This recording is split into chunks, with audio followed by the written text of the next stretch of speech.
Recalls are becoming commonplace nowadays, and recalls are becoming a more and more normal thing in our day-to-day lives. This is, of course, very annoying and very frustrating, especially if you're a Turo host that has vehicles where you can't rent them out if there is an open recall. But the one type of recall that isn't commonplace is a do not drive recall.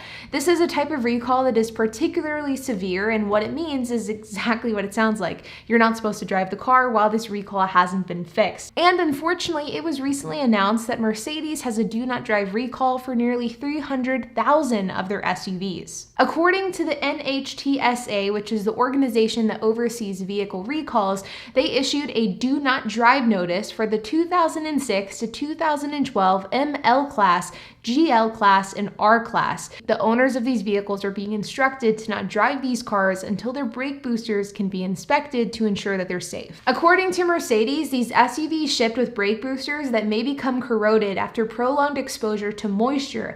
If corrosion occurs, the structure of internal components of the brake booster can crack, allowing air into the braking system and reducing braking effectiveness. If enough physical stress is placed on the booster hardware, it can experience a catastrophic failure that will lead to a complete loss of braking power. It then goes on to say, in rare cases of very severe corrosion, it might be possible that a strong or hard braking application may cause mechanical damage in the brake booster, whereby the connection between the brake pedal and the brake system may fail. Mercedes then goes on to say that early signs of this type of failure could be soft brakes, as well as audible signs of air in the braking system. Now, of course, this is incredibly inconvenient if you're somebody that owns this type of car for personal use, but if you're a Turo host that has any of these vehicles in your Turo fleet, this is particularly inconvenient because, as you know, you cannot rent a car out that has an open recall. So if you own any of these vehicles, don't be surprised if Turo has already delisted these cars. Now, according to the NHTSA and Mercedes, notices have already begun to be shipped out to owners of these cars. It was shipped out as of May 12th, which, if I'm being honest, is way more timely than a lot of the other recalls that I've covered on this channel.